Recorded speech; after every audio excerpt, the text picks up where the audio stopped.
хандлага нэрч лекцийг 6 дахь цуврал лекц ийхүү эхлэхэд бэлэн боллоо.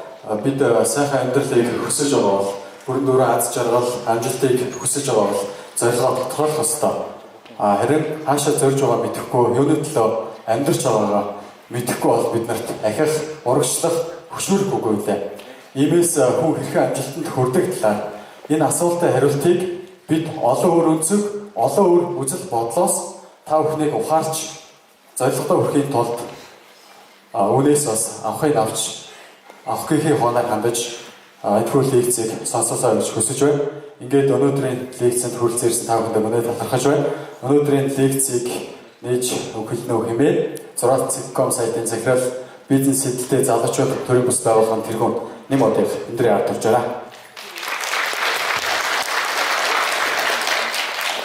За санацгаана уу. Энэхүү хандлага нэрвч цувралыг 6 хүрэлцэн ирсэн залуучуудаа баярлалаа. Бид нэр одоо 2 сарын хугацааг бараг туулж сар өнгөрөө хугацаанд лекц явуулсан байна.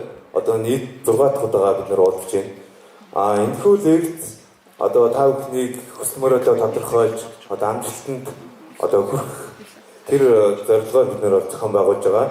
Энд суусан залуучууд болгон нэгийг ойлгож, нэгийг мэдэж гараас амьдралдаа илүү том өөрчлөлтийг бий болгоос гэсэн зорилготой явагдаж байгаа юм.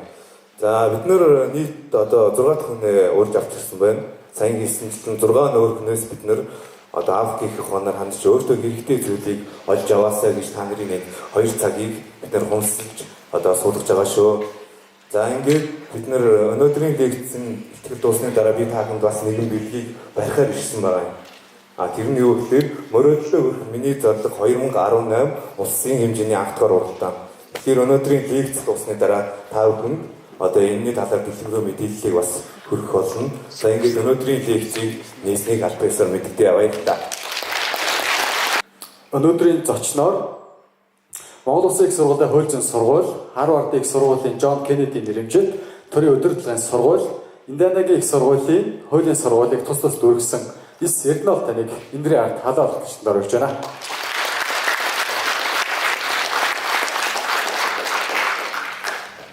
За, тэгэхээр хандлага нэрэгч гээд яг зөвхөн нэрэх гэдэг үгийг би анх сонсохдоо нөгөө Монгол арх нэрэх гэдэг гэж л ер нь бодож ирсэн л доо. Нэрэх гэ тэгээд яг яагаад нэрэх гэж хэлж байгаа юм болоо гэж бодсон. Тэгээд нэрэх гэхлээр имийг ингээд тунгааж авах, имийг ялгаж авах, имийг онцолж авах гэсэн агуулгаар ойлгосон. Тэгээд хандлага гэдэг бол хамгийн чухал үг. Тэгэхээр ерөнхийдөө бол ярианы сэдв маань бол нэлээд өргөн хүрээтэй байгаа тийм ээ. Нэлээд чөлөөтэй өргөн хүрээтэй байгаа. За та бүхэн өнөөдрийн ярианаас яг ямар үр дүн гэх юм уу, ямар агуулгыг хүсэж хүлээж байгаа вэ? Зөв чөлөөтэй ингээ гараа өргөө. Ханаас эхлэх вэ? За ерөөс маш энгийн зарчмуудаас эхлэж явж байгаа. Хинч хизээч чиний амьдралыг шидэт дохиороор дохиод гайхалтай болгохгүй. Нэгдүгээр алах. Хоёрдугаар хинч хизээч чиний төлөө хөдөлмөрлөхгүй. Хайцангуй ойлголт хэлж. Гуравдугаар ойлголт нь чи өөрөө хичээхгүй бол чи өөрөө амжилтыг тодорхойлж түүнийхэн төлөө эрмэлзэхгүй бол түүний төлөө гэр бүлээс чинь ээж аваас чинь бус хүмүүсийг санаад зовхгүй тавихгүй.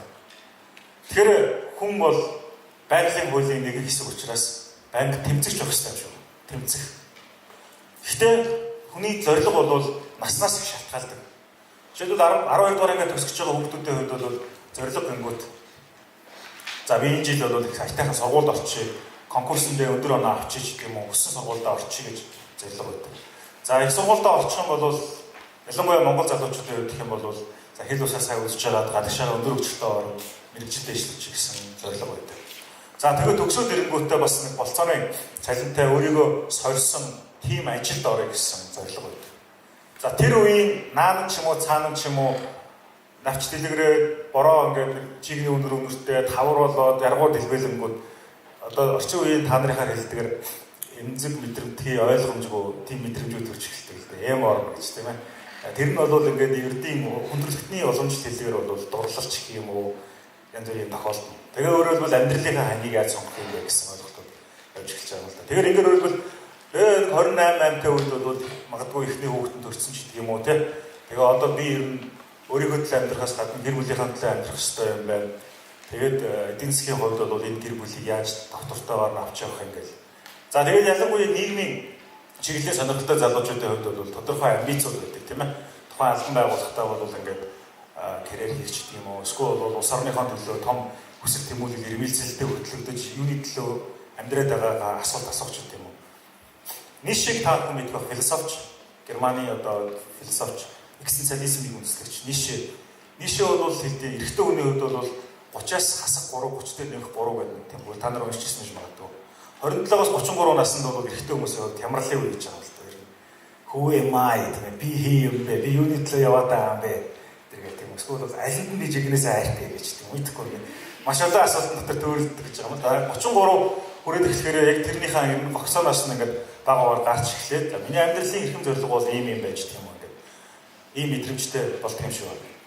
За тэгэхээр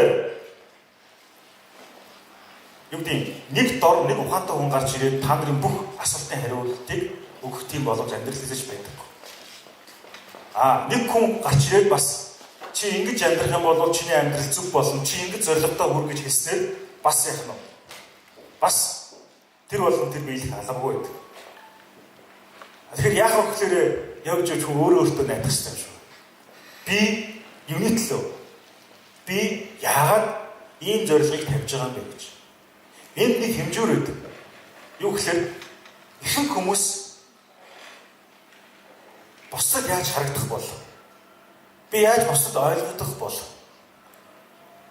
өөрөөр хүн зориулсан амьдралаар амьдрах гэж алдаа гаргадаг шиг санагддаг. Жишээлбэл ингээд хэлбэртэлтээс энэ хэлтгэлтэй унах машин, барих дугаар гэдэг ч юм уу.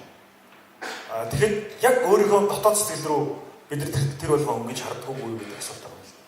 Би заавал бос чиг ингээд Америк руу сургуульд явах ёстой ч юм уу, тийм ээ? Би заавал одоо ингээд нэг тийм легонруудын тулдаанд орох ёстой ч юм уу, үгүй ч юм уу гэсэн бодлууд байдаг юм шиг байна. Тэгэхээр хүн болгоны хүсэл тэмүүлэл өөр. Хүн болгоны ирмэлцлээс сонирхол өөр. Хүн болгоны төлөвлөгөө өөр. Гэхдээ нэг ижлэх юм хүмүүс байдаг. Хүн болгон аз жаргал тэмүүлдэг.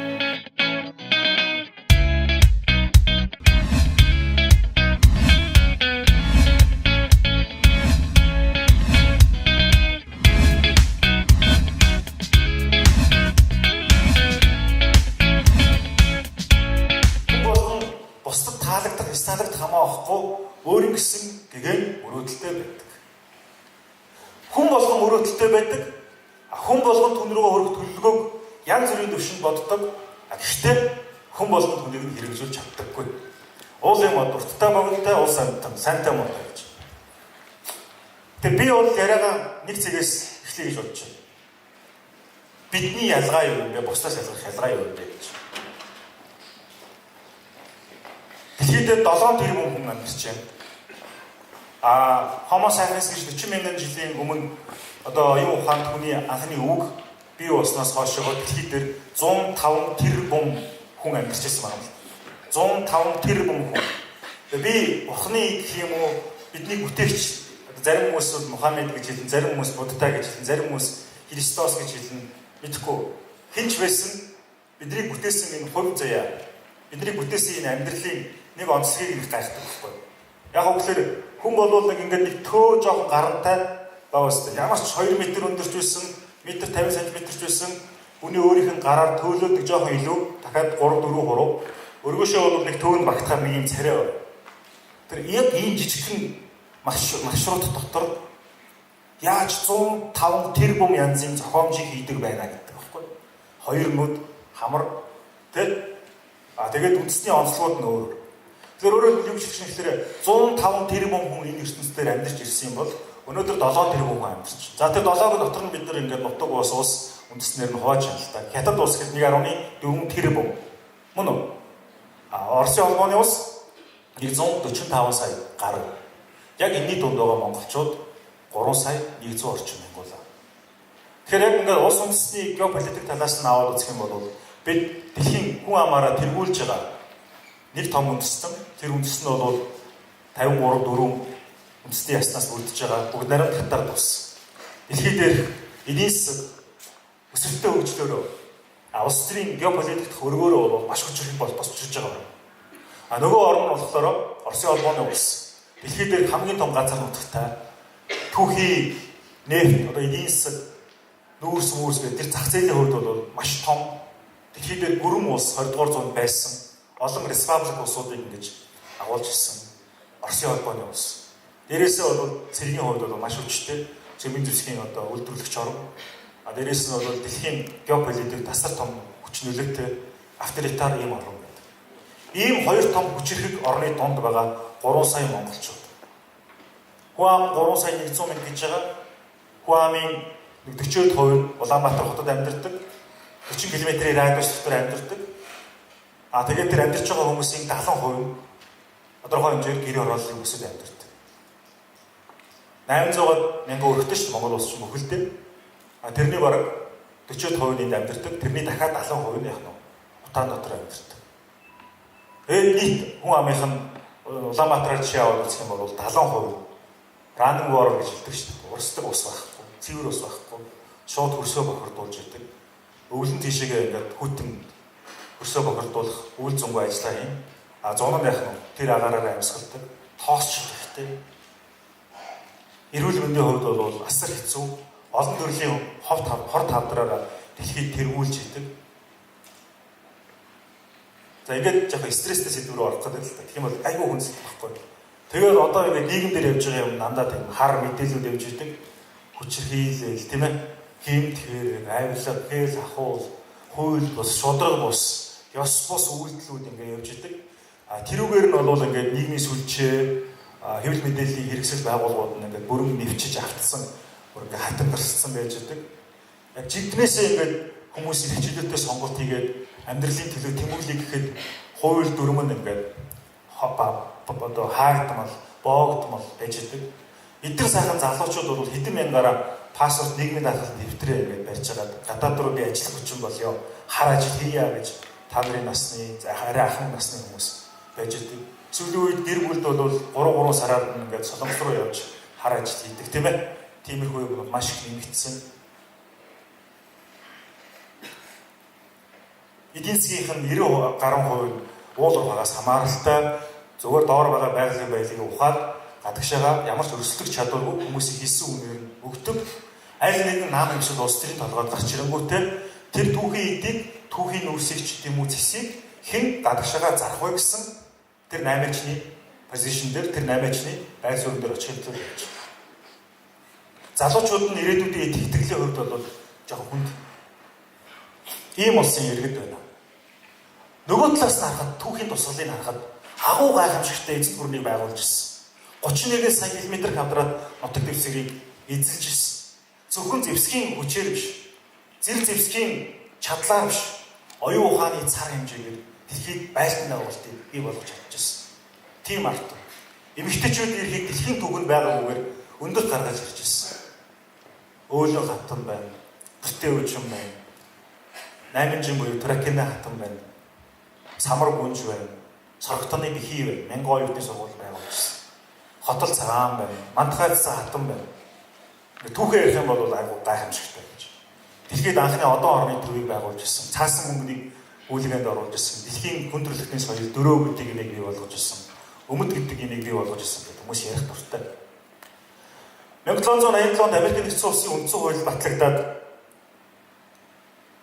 тэгээд дараа нь бол яг тэр үеийн Америкийн энэ одоо төрийн одоо толгойд байсан шийдвэр гаргаж ирсэн, бодлого осруулж ирсэн хүмүүсийг үндэслэгч эцгүүд гэж хэлдэг, founding fathers гэж. Тэгээд тэр хүмүүсийн нэг хүн болох Бенджамин Франклин $100 дээр зураг нь өгдөг. Англиас Эдвард Гиббон гэдэг хүний номыг, Францаас Петис де ла Крокс гэдэг хүний номыг маш олон удаа зөөсөн гэдэг Америк руу сонгоцсон 20 хэдэн жилийн турш. Тэрийг нь хүмүүс голлож түгээж ирсэн хүнийх нь нэр Томас Джефферсон $20 дээр байдаг. Тэр нь хоёр номон дотор нэг аюул онцлог зүйл өгдөг. Тэн дээр болохоор бүх хүн хуулийн өмнө ижил тэнцүү эрхтэй байх ёстой. Бүх хүн шашин шүтэг эрсвэлт хэрэгжүүлэлттэй байх ёстой гэсэн агуулгыг тэр номнуудаас авсан байдаг. Тэр номны гол концепц нь Чингисийн их засаг хуулиас авсан байдаг. 1215 онд Магна Харта гэж байсан. Магна гэдэг нь агуу их гэсэн үг. Харта гэдэг нь карт гэсэн үг. Тэгээд их хууль гэсэн үг. 1215 онд Англид эзэн хааныхаа эрх хэмжээг хязгаарлаад газрын эзэдүүд яах нь вэ? Эзэн хаан бол туйлын одоо хүчтэй субъект биш юмаа гэдгийг одоо анх удаа гаргасан байна. Тэрнээс 1206 он гэдэг маань 9 жилийн өмнө энэ яг хуулийн тогтолцоо шашин шүтг хэрэгжүүлэлтэй холбоотой эцэг хуулийн тусалт гарсан байдаг. Яг би энэ бүхнийг ярьж байгаа гэхээр өнөөдрийн дэлхийн супер гүрнүүд өнөөдрийн хүний хэрэгчлөөг ярьж байгаа тэр Америкийн шийдвэр үндсэн хуулийн тэр идея гэж хэлдэг тийм ээ. Тэр философи утга санаа нь Монголын хуулиас ишсэн байна гэдэг тухай Жак Вейдерфорд гэдэг хүн Чингис хаан ба Бурхны ирэлт гэдэг номондоо өгүүлсэн байна. Би хоёр өөр юм ярьж. Нэг нь өнөөдрийн бидний байгаа царай. Бид өрсөлдөх чадвар хэр байна? Бидний амьдралын чанар хэр байна гэдэг.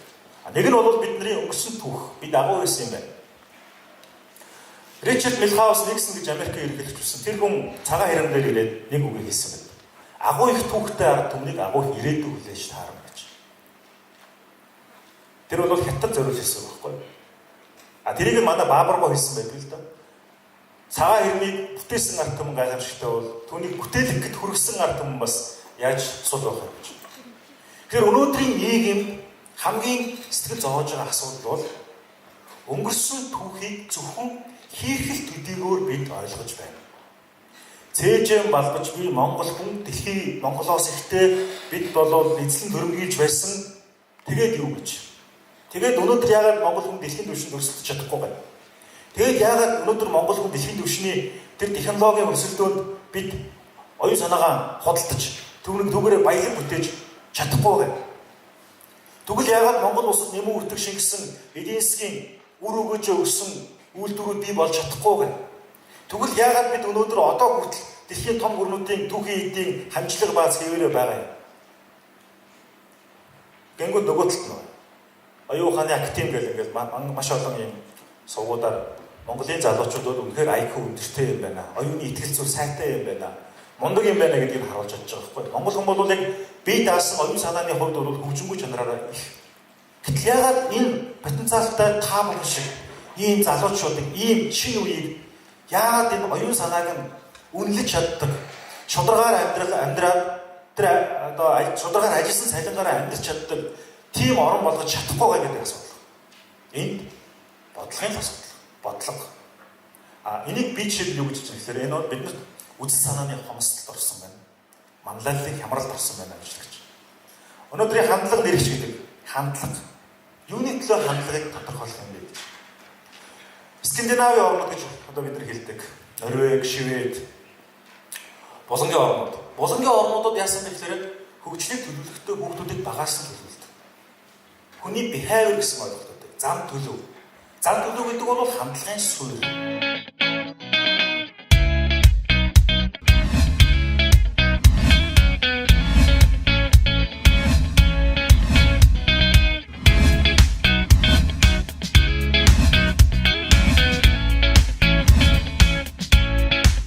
Хоёрдугаарт нь нөхөрлөл.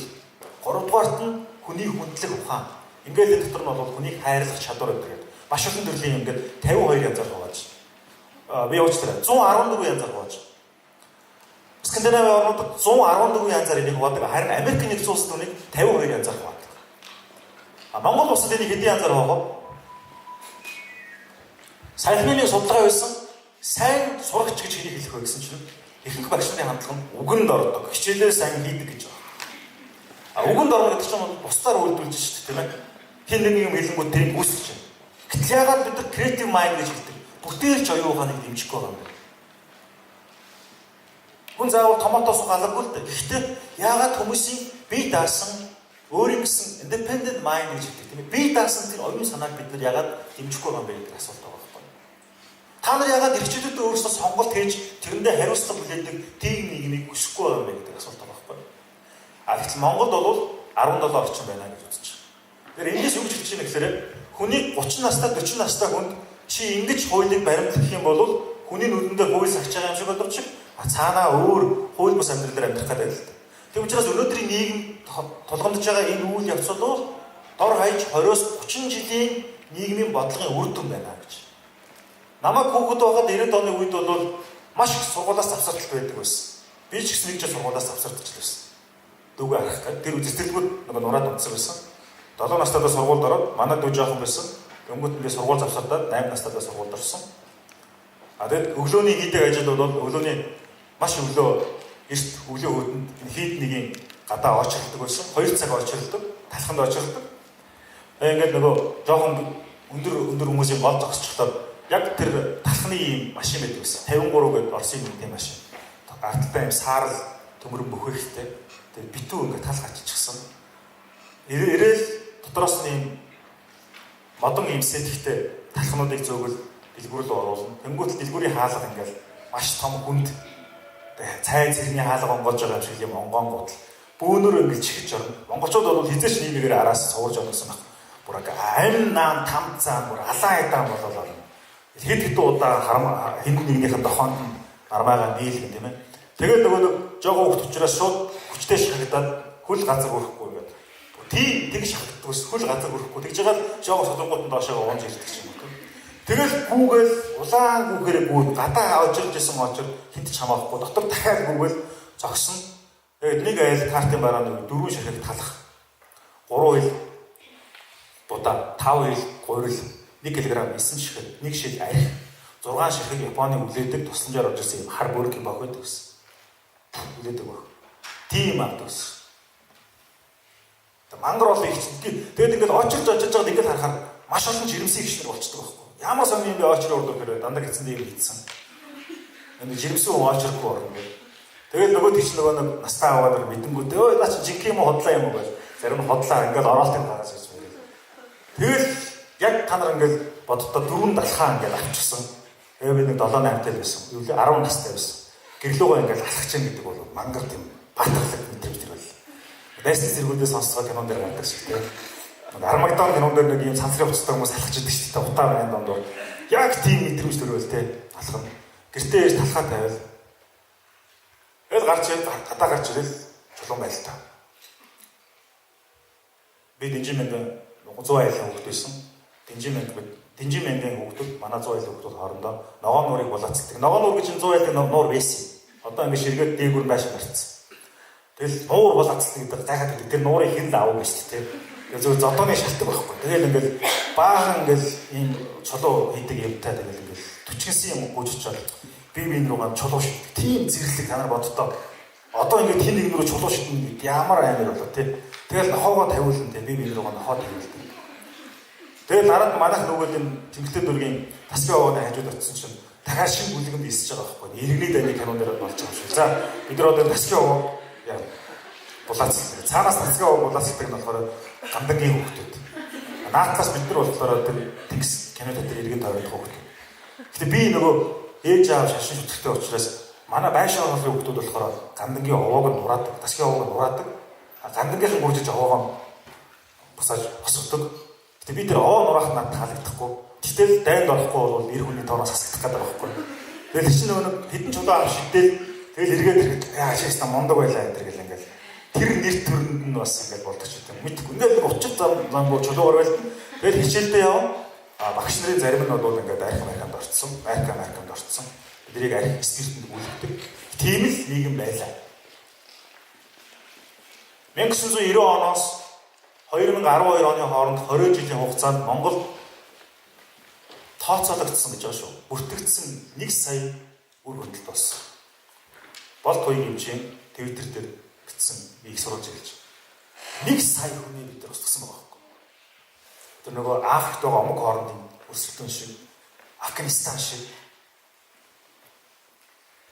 Тэгээ би эндээс юу хэлэх юм гэхээр манай улс яагаад үжил санааны хямралд орцсон юм бэ? Яагаад үнэт зүйлсийн хямралд орцсон юм бэ? Яагаад манлайллын хомсдод орцсон юм бэ? Энэ бол нэгдүгээр бодлогын аль. Өнөөдрийн нийгмийг хүчирхийлэхгүй байхын тулд 20 жилийн дараа хүчирхийлэл хийж магадгүй гэсэн шалтгаан нөхцөлийг бид өнөөдөр байхгүй бодлого хийсэн. Өнөөдөр бид 1000 жагсаад 1000 ирчүүдийг шүүмжлээд энэ шууд шийдэгдэхгүй. Тэнгүүд нийгэм болохоор яадаг вэ гэхээр маш хялбархан хариултыг хүсэж байна. Гэтэл бодит амьдрал дээр юм маш олон шалтгаан нөлөөллөөс бүрдэлдэг. Англиар beyond reasonable doubt гэж хэлдэг. Өөрөөр хэлбэл нэг асуудал байдаг нь хүн яадаг вэ гэхээр маш хялбарханаар тухайн асуудалд хүнийг буруутгадаг. Өөрт нийгэм тулгамдлаа гэхэд хүн инстинктээрээ өөрөөсөө зайлуулах гэж байна. Чи ингэснээс бол би юм болчихлоо. Гэтэл хүн эцэс өөрийгөө өнгөж чаддаггүй. Надаас олсон уу гэдэг асуултыг эхлээд тавих хэрэгтэй. Тэгэхээр Робинсон, Асимогло гэдэг хоёр эрдэмтний бичсэн яагаад зарим улс мөхтөгөө гэдэг ном байт. Тэр номон дээр бол та нарын мэддэг Покахонтс гэдэг хөвгөлтэй номын тухай бичсэн. Тэр Покахонтс бол 1610-ад оны үед бол бодит хүн байсан. Одоо Америкийн Индиан омгийн бичлэгтэйгээр Америкийн Индиан омгийн одоо эзнийх нь охин байсан.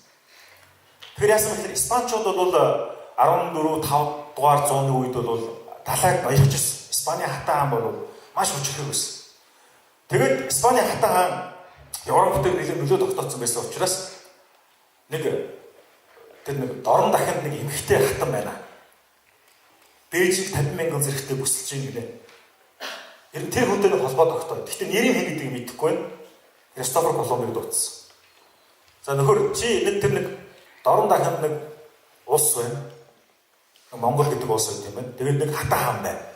Тэр хатан хаантай уулзаад ингээд дипломат харилцаа тогтоогох гэсэн. Тэгээд мань ашиг Колумб захааг нь авангуудаа нэр бичих зайн дээр нэрийг очиод мэдэнгүүтээ биччихье гэж бодоод тэгээд нөгөө тийм хуйлаад аваа явж байгаа 1492 онд Америкт дээр очсон. Тэгээд энэ тухайн үед бол нөгөө Акбар, Бабур, Монгол гэх танаа мэдэн шүү дээ. Монголын одоо эзэнт гүрний нэг хэсэг байсан. Яг шууд эзэнт гүрний гэдэг утгаар биш шүү. Монголын одоо үе залхамжлагчдын эзэнт гүрэн байсан.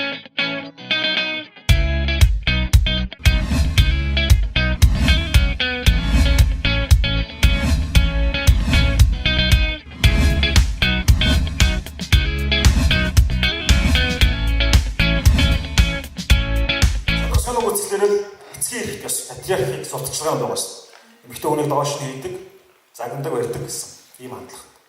Маш олон шалтгаан холбоотой. Сургуулийн өмнөх хүмүүжил боловсролын асуудал. 90-ад оны үед юу болсон бэ гэхээр за яг хөвгүүд яг вэ гэдэг амьдралаа аваа явчихсан. Энэ мөн охиноо боловсролтой хүн болгочих гэсэн хандлага байсан байхгүй бидний үед. Тэгэд банд нар бол маш хэмжээгээр сургууль завсарцсан. Зах дээр тэрэг дүрдэг, хар ажил хийдэг мэддэг гэдэг ерөөсөө такси бүх юмд руу хөвгүүд явсан. Агмууд бид нар хөвгүүдийн боловсрол ирээдүйд аав байх, гэр бүлийн өрхийн тэргүүн байх. Тэр бүх зүйлүүд дээр яг хайцсан байхгүй. Охтуудын боловсрол дээр анхаарсан. Би нэг нийтлэл бичээд айгүй олон 5,000 хүнд нөгөө хүнд нийтлэл маш шеэрлэгдэж явжсэн. Тэр нь гэхдээ айгүй та нарын зарим нь уурлахаас шүү дээ. Гадаадд бэр бэлтгэн нийлүүлэгч Монгол гэж. Жишээлбэл гадаад хүнтэй сууж байгаа эмэгтэй хүмүүсийн асууж it's okay хайр дурлал байж болно зүгээр. Гэтэ яагаад чи гадаад хүнтэй суугаа гэж асуухлаа ихэнх нь хайраараа суусан гэсэн үг. Монгол ирчүүд юм шүү дээ гэж хэлдэг. Би 3 жил гадаадд амьдарсан. Тэгвэл зүгээр л өөрийнхөө би хайртай очиж суусан гэж хэлэхээ орлоо. Монгол ирчүүд юм шүү дээ. Нөгөө Монголоо яагаад байдаг байхгүй юу? Олон тохиолдолд бүх хүн бол тийм биш.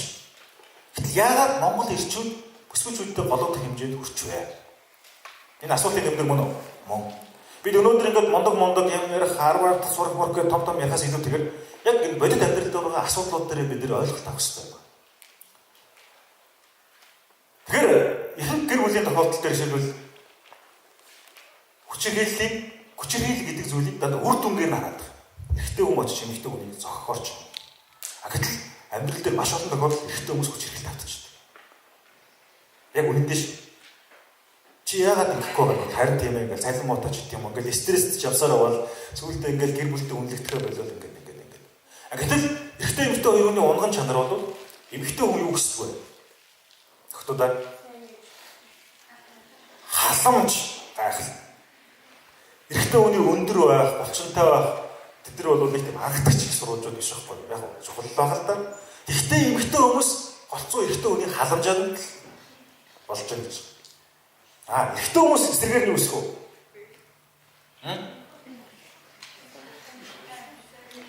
Эрэгтэй хүмүүс бол хүндэтгэл хүсдэг. Эрэгтэй хүнийг юу гэдэг чи ямар сарай мотой гэхэлэр бол гомдохгүй шүү дээ. Өдөөс нь тарбар гэж инээж маа. Чи ямар тэнэг юм бэ гэж хэлэх юм бол аюу уурлах байхгүй эрэгтэй хүн. Чи намайг тэнэг гэдэг хэрэгтэй яа гэж.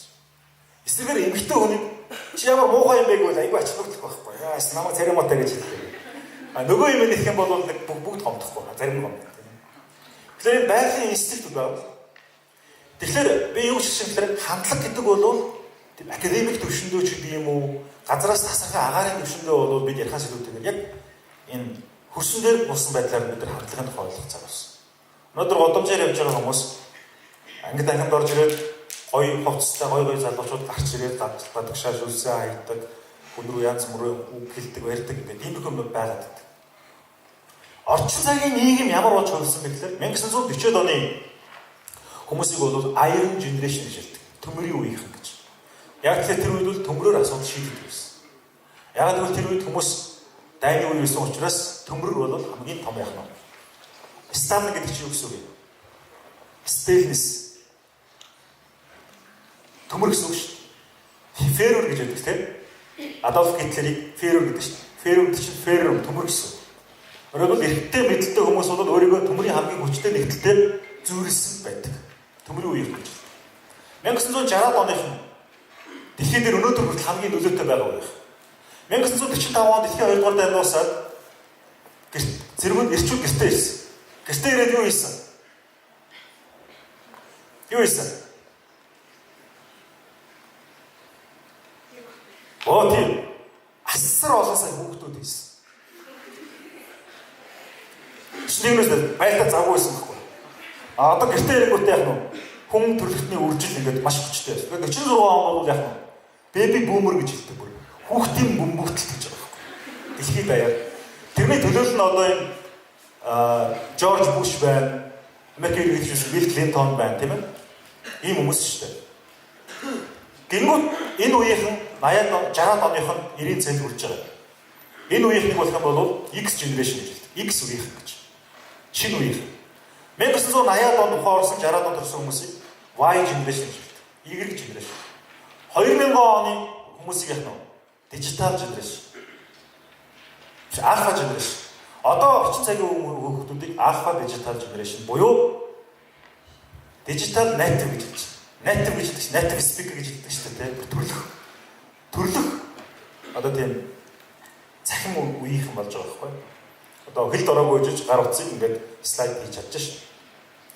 Энэ үеийнхний онцлог нь юу юм бэ гэхээр би хандлагын тухай ярих гэдэг. Хандлагыг юу тодорхойлоод байна гэхээр технологи тодорхойлж байгаа. Үеийн үед хүн төрөлхтний амьдралыг технологиор тодорхойлдог байсан. Хэдэн мянган жил Homo sapiens гэж хүний өвгөөс хойш явж ирсэн нэг технологийн нээлт гарсан байхгүй. Гал олон чинь технологийн нээлт мөн үү? Мөн байхгүй. Хоолоо болгож иддэг, галаад тойрцуудаг, аратан руу мод төлөө авч идэнэ. Энэ бол маш том технологи шинжилгээ. Дараагийн том технологийн шинжилгээ байсан гэхээр юу ах вэ? Дугуй яг зөв. Ямар нэгэн юмыг чирч зөөвөрлөх боломжтой болсон. Ингээд технологиуд чинь хөгжөөд ирсэн.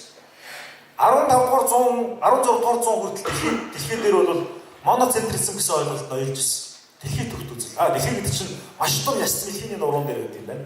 Тэгээ заан маань төвшөөд байж байгаа юм яаж тийм юм. Моноцентризм гэдэг бол нар биш дэлхийн өрөө төвөн гэсэн. Тэгээд Магеллан гэдэг нөхөр дэлхийг тойрлоо. Галилей гэдэг хүн оддыг дурандлаа. Коперник гэдэг хүн нээлт хийлээ. Ингэнгүүт яасан гэхээр ерөөсөө моноцентризм гэдэг ойлголт чинь биш юм байна. Полицентризм юм байна. Дэлхий бол олон гариг ирсэн нэг л юм байна. Чи бурхан гэдэг чинь бол тийм ч агуу зүйл биш юм байна шүү дээ. Хүн өөрөө агуу юм байна. Жан-Жак Руссо, Джон Хоббс, Джон Лок, Шарло Монтескигийн онолууд гарч ирсэн. Ингэнгүүт яах нь технологи чинь хөгжиж шүү. Дэлхийг бөөнгээ гэдэг технологиор баталчлаа. Оддыг дурддаг яах нь дуран зохиочлоо. Ингэнгүүт яасан. Окей. Технологи өсгөл хүмүүсийн амьдралыг үнэлэмж өөрчлөгдсөн. Ингээд яг уурын хөдөлгөөрт тэрэг үүслээ, уурын хөдөлгөөрт усан онгоц үүслээ. Технологи хөгжиж ирэх хүмүүс яах нь хүн төрөлхтний миграц гэж хэлдэг. Одоо ингээд нэг твээс нөгөө төв рүү явдаг. Ингээд шилж төлөвлөгөөнүүд нэмэгдээд соёлын солилцоо, худалдааны солилцоо хөгжиж ирсэн. 1941 оноос 45 оны хооронд 4 жилийн дотор шинжлэх ухааны хөгжил 35 жилийн хурдтай хөгжсөн гэж үздэг. 4 жилийн дотор. Яг тэр дайнаас болсон. Миссури гэдэг нэртэй хөлбөмбөг хөцөг дэлхийн 2 дугаар дайн гэхэд Америк 180 хоногийн дотор угсардаг байсан бол дайн дуусч байгаад 12 цагийн дотор угсардаг байсан байна. Энэ бол би 45 оны тухай ярьж байна. Өнөөдөр 2018 он. Элон Маск гэж та нар сонссон байна. Хэдэн он Марс гариг дээр очих гэж байгаа юм бэ? Хандад Марс гэх кино үзээ. 2033 онд хүндрэлтэн Марс дээр очих гэж. 2033 оноос өмнө тэнцээ бааз байгуулах гэж. Усны нөөцийн гэдэг бүгдийг гаргацсан гэж. Марс руу явах гэж шүү дээ найзуудаа. Тэр Элон Маскын нөхөр яасан Tesla нарны эрчим юу захлаа эрчим хүчээр явдаг машинуудыг хийсэн. Тэ? Нэг зэрэглээд 300 км явж байна. Гэт хүн төрөлхтөн ингээд цоошин технологи үе явж. А гингүүд 2005 оноос эхлээд юу үүссэн бэлээ? 1994 онд текст мессеж гэдэг юм үүсчээ. Английн залхуу нөхөр ингээд сууж байгаад үүсгэсэн. Ер нь залхуу хүмүүс нэгтлүүд хийсэн байна шүү дээ. Тэр нөгөө дотоод шатлалт хөдөлгөөрийг бас нэг залхуу нөхөр л нээсэн тийм. Томас Эдисон энэ улаасан гэрлийг хэдэн удаа дурчсан байдаг вүлээ? Би нэрээ шүтээсийн хоёрдоос авч байгаа шүү. Хэдэн удаа гэнэ? 1000 гэсэн үг. Гүг 5000 гаруй удаа дурсан. Тэгээ асуух чи ингэ болооч одоо ингэ шантардаг юм уу гэх. Биш гайхамшигт яаж юм болдгоо гэсэн би 5000 нээлт хийчихэд шүү дээ гэл тийм. Фордыг хараа мэдэн шүү дээ.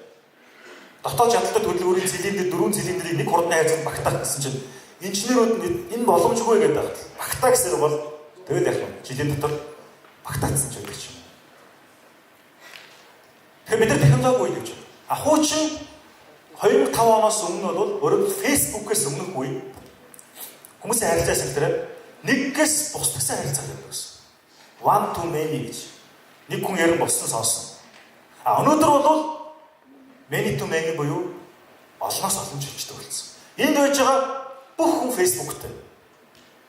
Өөрөөр нэг зэрэг бүгдээрээ мэдээлэл хүлээн авч бүгд яг нь пост хийгээд тэрийгээ яг нь ингээд түгэх юм бол бүгд мэдээлэл үйлдвэрлэж болсон байхгүй.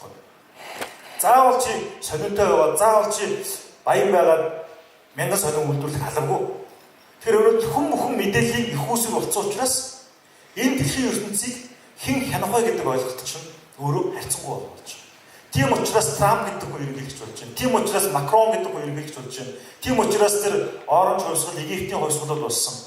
Ийм учраас дараг бүхнийг шийддэг биш. Төр бүхнийг шийддэг биш. Хүмүүс бүхнийг шийдэх тэр хандлага руу явж байна. Одоо хойд солонгос гэдэг юм уу, цөөхөн орн энэ дээр хяналт тавьж байна. Куба ч гэдэг юм уу, Венесуэл ч гэдэг юм уу. Санаж байгаа шүү дээ. Тэгэхээр Монгол би энэ хандлагын баярдаг өөрөөр технологи бидэнд хандлагын шинэ нэр үеийг авчирч байгаа. Мөртлөө цаагаараа хүн хоорондын амьд харилцаа гэдэг зүйлийг технологи бас өгөө хийж. Аливаа цонхоо онгойлгох гээд ингээд эрүүл агаар оруулах гэхээр цонхоор бас ялаа болох нь орж ирдэг шүү дээ. Яг л тэрнтэй ажил. Тэгэхээр одоо нэг талаасаа бид нар технологийн дэвшлийг авч хөгжих ёстой юу? Зүй ёсны асуудал. Нөгөө талаасаа технологитой хамт яг нь хүний мэс чанар хүн хоорондын амьд харилцаа гэдэг зүйлийг бид нар яг нь авч хөгжих ёстой.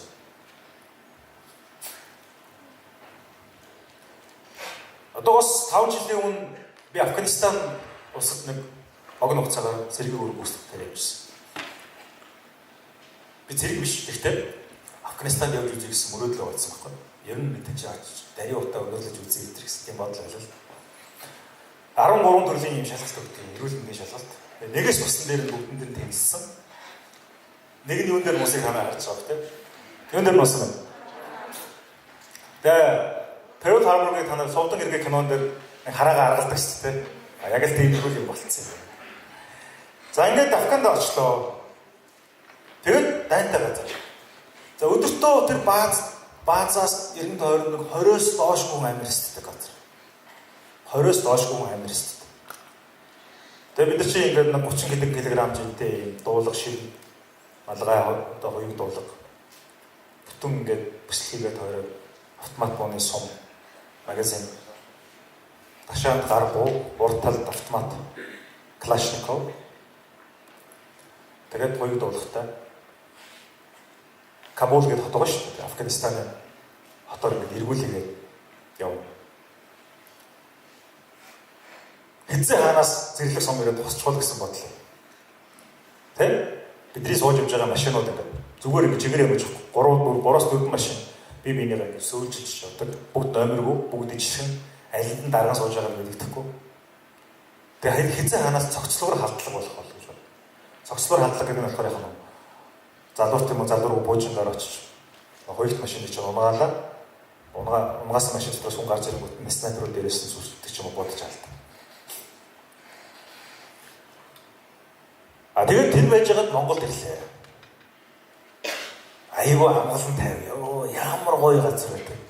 Би яг Бостонд нөгөө Харвардд сурч байхад Бостонд амьдарч байхад яг манай байшингийн амьдардаг байшингийн яг доотлох нэг давхрт нь шатхуун зөвөөгөр ингээд колонк газ стейшн байсан байхгүй. Гэтэл та нар царнаа юу гэж мэдэн шүү дээ. Хэдэн жилийн өмнө Бостонд нөгөө нэг марафонд мууж байгаа хүмүүстэй нөгөө бөмбөг дэлгэлээд байх хүн алдаг. Тэр гарууд чинь ах гэж ирэхэд манай байшингийн доотлоос бензин хүргэсэн байдаг байхгүй. Тэгээ цаашаа явсан байдаг. Тэгэхээр Америк ч гэсэн амнаас алдах магадлал өндөр байхгүй. Тэр 9 сарын 11-нд ингээл те. Монгол болохоор яаж туйлын гайхамшигтай сайхан. Ямар ч тийм юу байхгүй. Санаатай стресс байхгүй.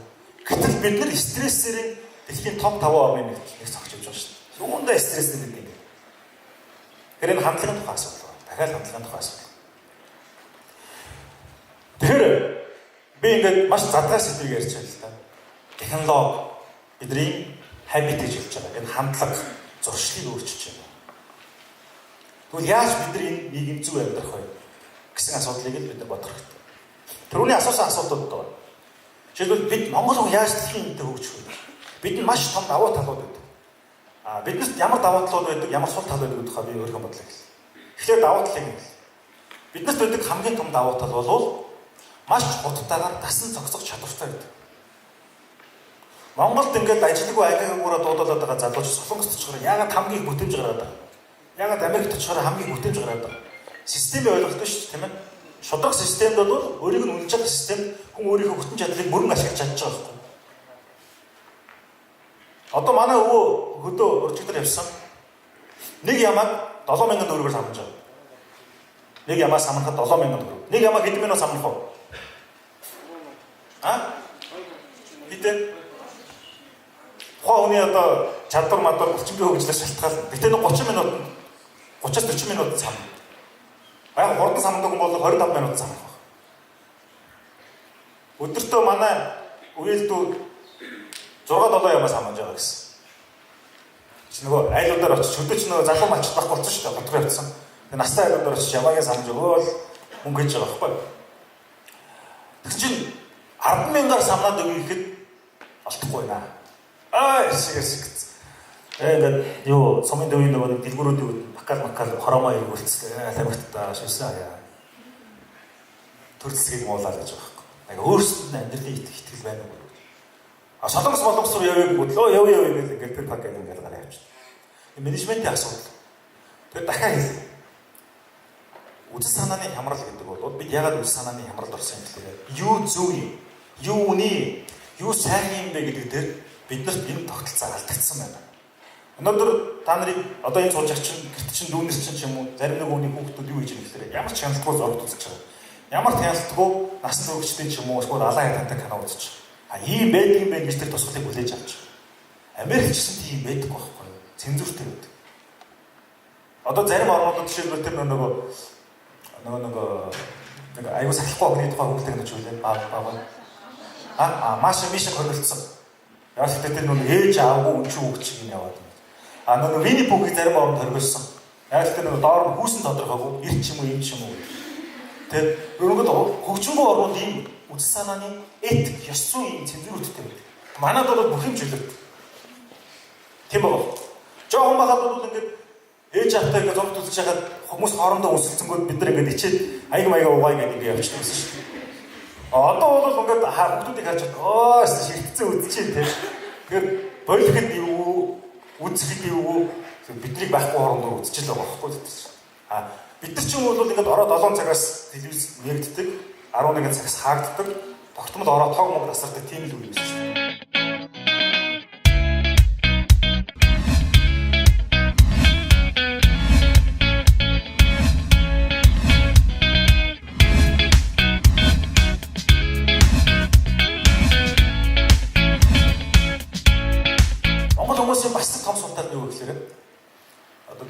Энэ эрдэнэ бол баахан монголчуудаа муулж байгаа юм байна.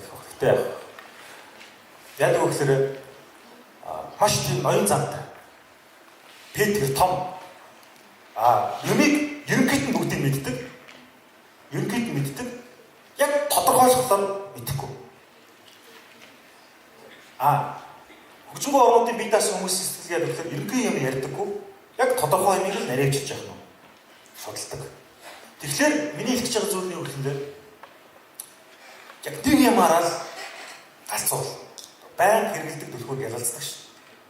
Яг тэр шиг яг нэг юмараа л өөрийгөө ингээд профешнл төгс болгох. Хэл бол хэлээрээ. Тийм үү? Мэргэжил бол тэр мэргэжлээрээ.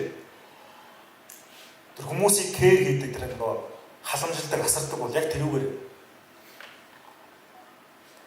Тийм учраас би бол айгүй өгшөн хүн биш. Манай найзуудын хэлдэг надад хэлдэг шүүмжил бол чи ингээл амьдралыг ингээл туулцсан хүн шиг юу гэдэг. Сургаал харилцах юм гэж. Өгүүлдэ хүн хэлмээр санагдсан үеэ заавал 20 жил хүлээж байгааг хэлэх шаардлагагүй. Хэл хүндэл хэлэх хэрэгтэй гэж. Зарtingууд зарим анаа байна. Чи ингээл амар их ном бичээд байхад чи бурхнаас хам хийх юм хийж одоор ингээ явчих чинь билүү гэдэг байхгүй. Явал л үстэй тийм. Хүн яг чад ихтэй болох юм бол юу даагнаас ундаж даргуураас юу ч болж болно шүү. Тийм учраас ер нь бол хүн амьдралдаа зоригтой, хүсэл тэмүүлэлтэй, өөрийн гэсэн итгэл үнэмшилтэй байх шээ. Өөртөө дэглэмтэй сахилга утгатай. Хүнээс нэгтгэх тэр шаардлагыг өөрөөсөө билж шахдаг байх хэрэгтэй гэж юм. Тэгээд Харвард өнөөдрийн Монголд би нэг саяхан пост хийсэн. Хүн мэдэхгүй юм уу эсвэл мэдэж амжаагүй юм. Чадахгүй юм уу чадаж амжаагүй юм да маш өсвөргүй ханддаг. Одоо би ингээд Харвард төгссөн миний буруу юм шиг мэдрэмж төрхөөс тийм хандлагатай хүмүүстэй уулзсан. Та нар бол яах вэ? Зарим модод банкны топ CEO хүртэл гэж шүү. За Харвард бол яах вэ? Гэтэл нөгөө бид энэ академик боловсролыг шинжлэх ухааныг хизээж нулимж болохгүй. Нэгдүгээр Монголын бахархлыг түүхийг, хоёрдугаар эрүүл мэндийн тогтолцоо, гуравдугаар боловсролын системийг хизээж намжирхаж устгаж болохгүй. Тийм эсэж үндэсний хэрэгшээ шүү. Өнөөдрийн богино ухаантай хүмүүс юу хийх гэхээр бүх зүйлүүдийг устгаж сүүлдээ ч одоо гайхаа Чингис хаан ардсан намайг Женгис хотоор ардаг намайг байсан юм шиг ардсан намайг гарангуудаа Чингисийн талбайг бод ардаг намайг гарангуудгүй Сүхбаатарын талбай сүүлдээ тэд өөргөө тэрийг ч мэдэхгүй дэш явчихсан шүү. Тэр нэг ийм болоод төрийн бодлого нь маш богино хугацааны ой санамж муутай болсон. Тийм учраас та бүхэн юмд тийм critical mind гэж хэлдэг. Шүүмжлэлт оюун санаатай. Шүүмжлэлт оюун санаа гэдэг нь болохоор бусдыг шүүмжлэх биш. Зүгээр л эрүүл шүүлтүртэй. Өөрийн гэсэн ийм тархлаатай оюун санаатай. Нэгдүгээр. Хоёрдугаар нь бүтээлч, креатив гэж хэлдэг тийм ээ. Тэр бүтээлч оюун санаатай байгаа ч гэж би таагүй зөвлөж. Өөр юу ч хүсэхгүй. Хайр, дуурал, алт, он, тэмц. Юу ч хийж болно. Найз нөхрөл. Гэхдээ Монголоо хайрлах. Монголоо хайрлах гэдэг бол цээжэ балуулсан 76 дуучин гарч ирээд парламентд суух байхгүй. Монголоо хайрлах гэдэг бол маш бага зүйлээс юмыг хийхин төлөө нэрмэлцтэй байх тухай. Тэгвэл та нар надаас асуух. Чи тэгвэл юу хийсэн бэ гэж. Та нар мэдчихэж магадгүй 5 жилийн өмнө эзэнт гүрний төвөөс гэдэг ном гарсан. Тэр номыг бичихгээд би маш олон удаа судалгаагаар экспедицээр хөдөөөр явж байсан л та. Настай эрдэмтдтэй яваад Монголын тухай эзэнт гүрний төвөөс гэдэг нэг юм ном гаргасан. Жак Вейдерфорд гэсэн хамгийн тэргүүнээр ажиллаж байгаа одоо 20 гаруй ном гаргасан. Ингээд орчуулга юм. Монголын түүхийг зөвөр сурталчлах тухай номууд байгаа. Одоо энэ 4 сард нэг ном, 5 сард дахиад нэг ном, 10 сард дахиад нэг ном гаргаж байгаа. 16 онд бид нар Монгол бичиг номын өв гэдэг 400 хуудастай энциклопеди гаргасан. Ингээд ямар ч үсэн тэр Монгол хэл гэдэг юмыг авч үзэхийн төлөө одоо юм хийж яана л гэсэн санаа. Монгол түүхийг зөв болгохын төлөө юм хийж яана л гэсэн санаа. Хүмүүс чинь түүхийг дандаа юм пропаганда гэж хэлдэг. Үзэл судлаар хардаг. Мантгайцсан хатныг Исмаил харуулж алж байгаа нь болж байгаа гэж. Гэтэл тогооч шигүүши гэдэг хүн дээр мантгайч өөрөө очиж Исмаилыг нухуулдаг байхгүй юу? Бодит түүхэн дээр. Тэгэхээр киногаар ч юм уу юм нийгмийн үзэл судлаар амьдрал хандаж болохгүй маа. Өөрийн гэсэн оюун санаатай төлөвлөмжтэй байх ёстой гэж би бодож байгаа. За ийм учраас миний ярьж байгаа бүхэн төгс үнэн байх албагүй. Гэхдээ та бүхэн өнөөдөр өөрийн гэсэн төлөвлөгөөтэй ирээдүйд надаас хол мундаг байх залуучууд гэж би бодож байгаа. Миний үе бол тийм ээдрээтэй, инкер тоглолттой нийгмийн шуурхтай үеэр яваад ирсэн юм да. Та нарын ингэж үе бол урд чинь маш том гэрэл асч байна. Тэр уулын оргил руу өөрсөж байгаа хүчээр чармаа хүнд битгий найд, хүнд битгий юмыг даатах тийм өөрөө найд, өглөө усаад гуй тийм ээ. Өглөө усаад нэг гадаадд сурж байгаа бол хэдэн үг цээж багшд дүн авахгүй биш. Өөрийнхөө амьдрал хатчих гэж хүмүүжих гэж тийм одоо чадaltaй боловсон хүчин болохын төлөө бай. Хүн аваа сууж байгаа бол тэр аваагаа юм нөхрөөс хайрлах. Нэг хүний хүн шиг хайрлаж чадсан хүн бол мянган хүнийг инэрх сэтгэлийн тэнгээ суудаг. Нэг хүний хүн шиг хайрлаж чадаагүй хүн бол хэний ч хайрыг зүй ёсоор хүртэж чаддаггүй. Амьд гэдэг зүйлийг бид нар маш хийсвэр ойлголтоор боддог.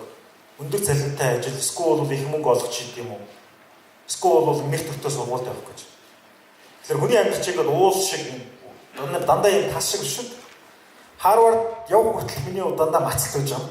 Мацаал төгсөөл яг тийм жингүүдл шиг нөхцөл үүсэж байгаа. Одоо яах ёстой? Дараагийн том зорилго юу вэ? Тэгэл би Монгол төрж ирээд улс төрийн талбар дээр ингээд ажиллаад сайн муугаараа хэлэгдэл явж байгаа. Гэхдээ эцэст үйл санаа зүг байх ёстой гэсэн зарчим дээр явж байгаа. Хэв учраас та бүхний нэг зүйл хэлээд би ингээд яриагаа дуусгаж үзэж байна. Хүмүүсээс би энэ асуудыг дандаа асуудаг. Одоо Netflix дээр Timeless гэх кино гарсан байна. Timeless гэх цаг хугацааны ингээд машинаараа хэлээд яваад байдаг кино.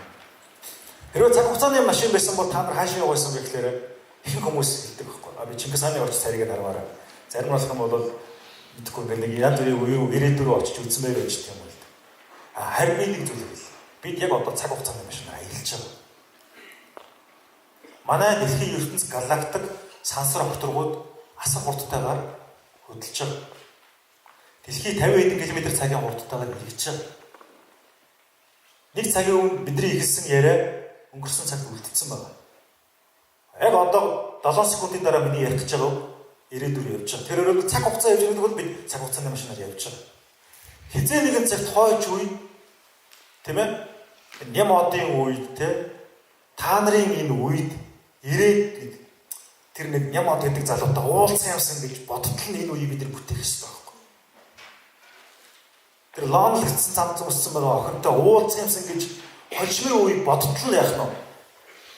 Энэ үеийг бид нар бүтээх хэрэгтэй. Би заримдаа боддог. Анна Ахматоватай, Мария Цветаеватай, Александр Пушкинтай, Лермонтовтай уулзч үзсэн юмсан. Сергей Есенинтэй уулзч үзсэн юмсан. Джон Ф Кеннедиг амьдаар харж үзсэн юмсан гэж бодож байсан. Чингис хааны царай ямар байдаг бол гэж төсөөлж байсан. Яг тэр үний тухай ном бичиж байсан учраас.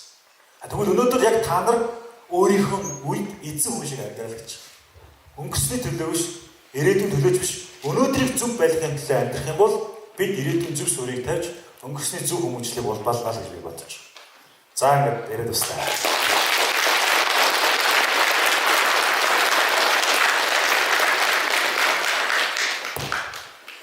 Тооны аваас байхгүй. Би ерөөс тооноос надад цухтаж ирсэн байхгүй.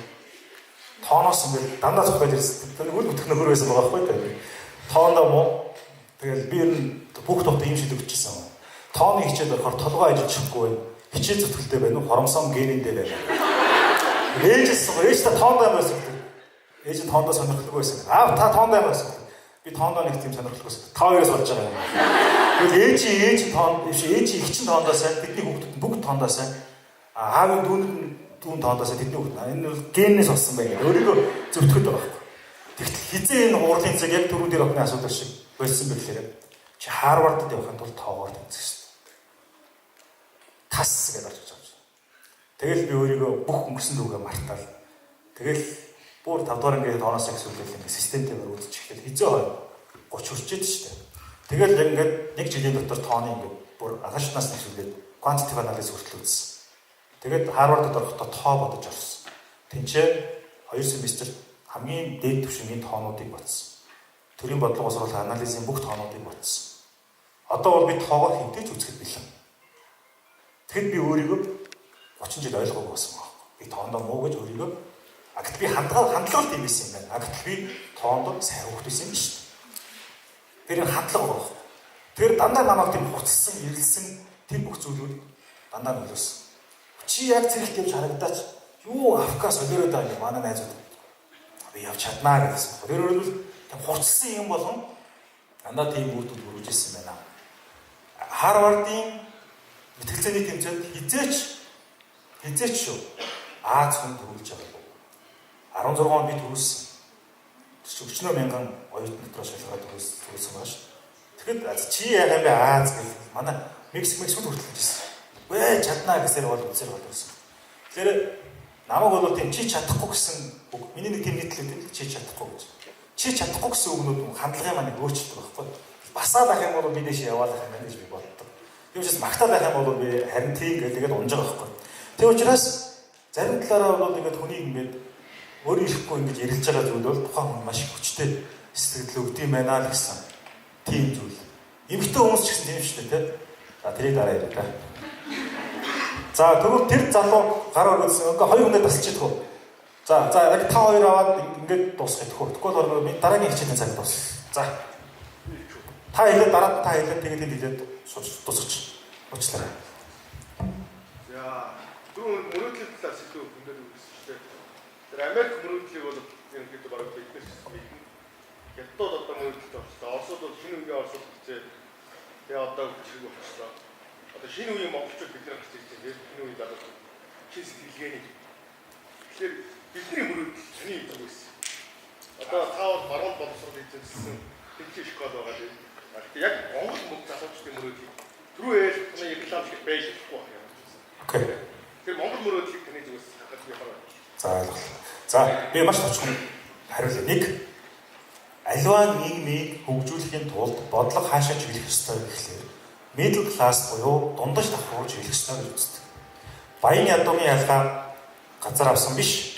Чинээлэг дундаж давхаргыг тодорхойлох ёстой байдаг.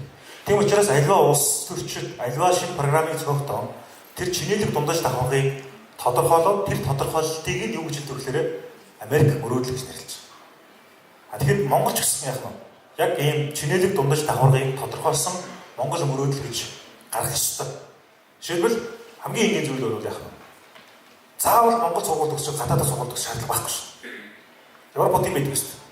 Би заавал дахиад гадаадд сургууль төгсөж хүн бол тооцох юм үгүй байхгүй.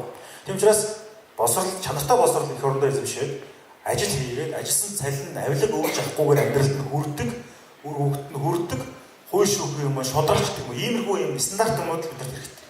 Тэгэхээр яг улс орны Америк мөрөөдөл юм Монгол мөрөөдөл гэдэг энэ ойлголт бол улс төрийн ойлголт, эдийн засгийн ойлголт юм аа. Харин хувь хүний мөрөөдөл бол хязгааргүй юм аа. Англиар нэг үг байдаг. Намайг шүүмжтэй чи англиар аягүй үг хэлдэг гэх. Гэтэ одоо хэлэхээс гарахгүй. Ийм үг байдаг. Shoot for the moon. Сар руу бууд. Even if you miss. Эдгээр чи яатсан ч you will land among the stars.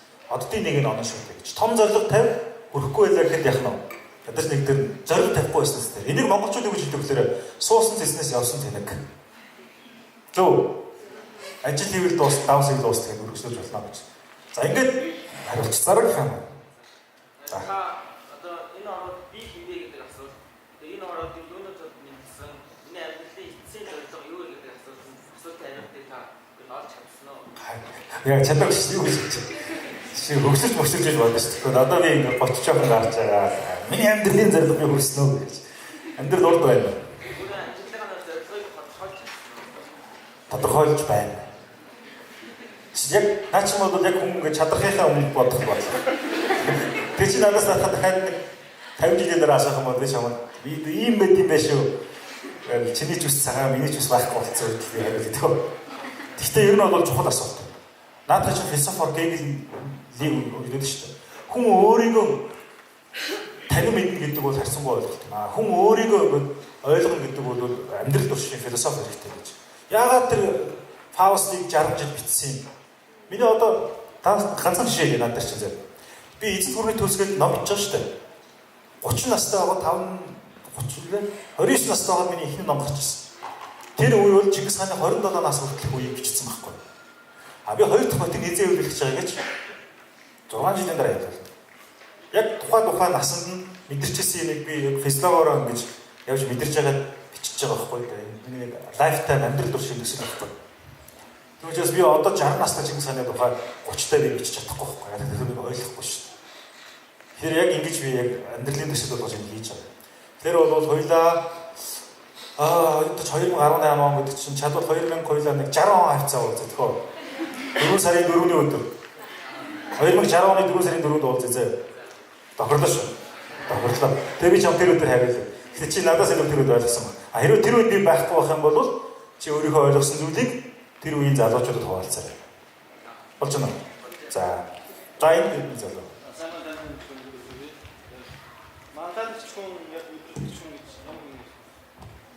Энэ айгүй том асуулт.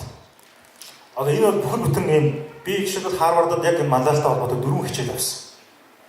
Authentic leader гэж хэлж байгаа. Authentic leader буюу хүлээн зөвшөөрөгдсөн мандалагч гэж үү. Хуучин бол авторитариан буюу цахим тушаах мандалагч юм байсан. Одоо тэгвэл яг энэ мандалагын тухай сэдв бол том сэдв байгаа. Би одоо яг шууд тийм шагнал хэцүү байна. Гэхдээ True North гэсэн ойлголт өгдөг. Амьдралын хөдөлшгүй зарчмаа тодорхойлсон үнэт зүйлтэй бүх цаг үед хүлээн зөвшөөрөгдөхөц хүний итгэл хайрыг нэвчтэл шингээж чадсан хүний төлөө тийм мандалагчдууд жинхэнэ мандалагч байна. Албан тушаал эрх мэдэл төрхийн төлөө бусдыг ашигладаг хүн бол мандалагч биш ээ. Би улс төр ярихгүй гэж хэлсэн. Гэхдээ өнөөдөр би ардсан залуучтай холбооны ерөнхийлөгчөөр ажиллаж байгаа. Сонгогдсон та хүн мэдж байгаа те. Оны өмнө Монголыг тойроос 21 аймаг 9 дүүргээр яваад 90 мянган хүнээс сонгогдсон шүү. Өнөөдөр ардсан залуучтай холбоон дээр жишээлбэл би бүх дарга нарын 50% эмэгтэйчүүд болгосон. Justin Trudeau Канадад хийж байгаа юм. Гингүүт би яагаад Монгол хийж болтгоо мэй гэж бодсон. Шведийн засгийн газар хийж шүү. Бүх дарга нарын 50% эмэгтэйчүүд болгосон. Манлайлалын зарчмаа тодорхойлсон. Хизээш бид нар мөнгө төгрөг хувийн ажил мөрөлдөнд явж болохгүй. Улс төр гэдэг чинь тийм муугаач юм биш юм бас биш. Нийгмийн сайн сайхны төлөө зөв хийж болдог зүйлүүдийг харуулах нь миний эрхэм зорилго болчиход байна. Өнөөдөр хүн болгон улс төрийг нулимж байгаа улс төрчдийг хараад зөв яг тэгэхээр тийм төвшөнд өнөөдөр энэ улсыг авч ирсэн учраас. Гэхдээ түрүүний хэлдэг манлайлалын хомсдол байсан, үйл санааны хамрал байсан. Энийг бид нар засах ёстой. За одоо энэ залуу бодоо гомдоо байна. Тэгэл асуугаад дуусгач.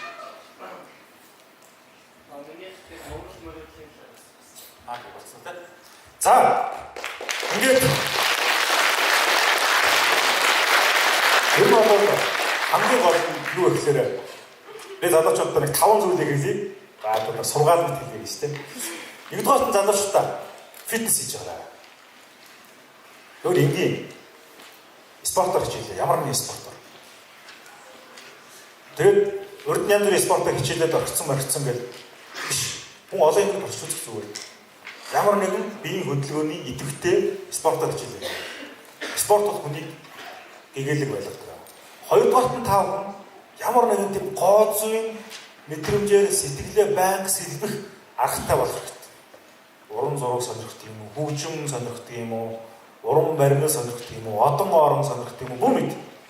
Тийм гооцыг хүн бол дандаа авч явах хэрэгтэй. Гоо сайхан. Гооцыг авсан хүмүүс бол хизээч хүнд муу юм сандаггүй байна. Спортоор хичээсэн хүмүүс бол нөгөө муу энерги байнга хөлсөөр гаргадаг учраас зүгээр тийм ээ. Гуравдугаарт нь болж өгвөл альва хүмүүс яг ижил тэнцүү нэг зарчмаар л хандамаар. Нэгэн жоохон том байнгут тэрэнд нэг өөр, нэгэн жоохон өөр байнгут тэрэнд жоохон дээрлэхгүй биш. Яг нэг зарчмаар л хандах тэр хандлагын тухай ойлголтын дээр анхаарах хэрэгтэй шүү. Дөрөвдүгээрт нь яаж игээд гэр бүлдээ сансарч явах хэрэгтэй. Байнга. Бүр хүүхдтэй, найз нөхдөдөө, аав ээжтэй, өвөө эмээтэй цаг зарцуулдаг. Өөр ингээд томьёо болгоод би 7 хоног цаг зарцуулнаа.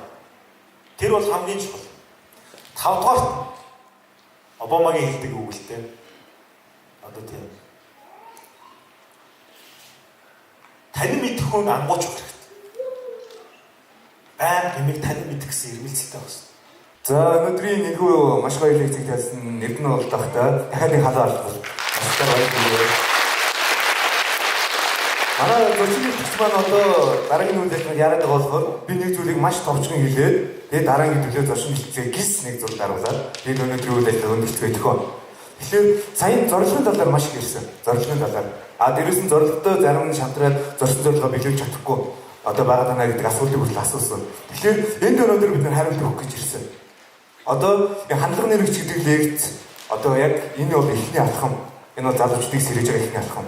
Дараагийн алхамд байгаа бид нар орж байгаа. Тэр юу гэхээр мөрөөдөлтөд хүрэх миний зорилго 2018. Энийг яах гэж гаргасан юм гэхээр хүн болгон өртөө зорсон зорилготой байгаа. Хүн болгон ямар нэг зүйл өгөхийг хүсэж байгаа. Гэхдээ тэр хүнийг өдөөж хатгаж, дэмжиж, туслаж явах ямар нэгэн хүчин зүйл бүтэгтэй байгаа. Тэгэхээр тэр зүйлийг одоо манай энэ шижигсэн залуучууд өгөө. Та бүхэн Магадгүй сургалтууд яваад тэр зорилго төлөвлөгөө хэрхэн зөв гаргаад хэрхэн амжилт өрхөө. 2018 зорилгыг хэрхэн зөв одоо тодорхойд хэрхэн амжилттай биелүүлэх үү гэдэг тэр одоо зүйлийг бид гаргаж ирж тавьж байгаа шүү. Энэний уралдаан байгаа юм.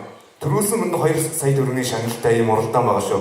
Оны өмнө бид нэр юугаас одоо шалгаруулна. Эх 7 онд бид нэр нээлттэй мэдээлэл гаргаад та бүхнээс мэйлээр та бүхний бид нэр энэ 2018 онд ийм зүйл хийх хүсэж байна гэдэг тэр зүйлийг одоо товч хэлбэрээр авах болно. Тэгэхээр энд бас манай залуучууд нээлттэй хамт дээр бид нэр энийг 365 сумыг хамарсан маш том үйл ажиллагаа болохыг хүсэж байна. Маш олон залуучууд бие биенийгээ дэмжиж зорилгоо төлөв зүтгээсээ өөрийнхөө төлөв зүтгээсээ гэдгийг бид хүсэж мөрөөдөж байгаа шүү. За ингээд өнөөдрийн лекцэнд хүрэлцэн Эрдэнэ тахта бидний бас уламжлалт болсон одоо тусгал зүйлийг гардуулаад нэг хэдүүлээ гис ийшээ гараад нэг 6 татуулаад тэгээд өндөрлцөөхөө. За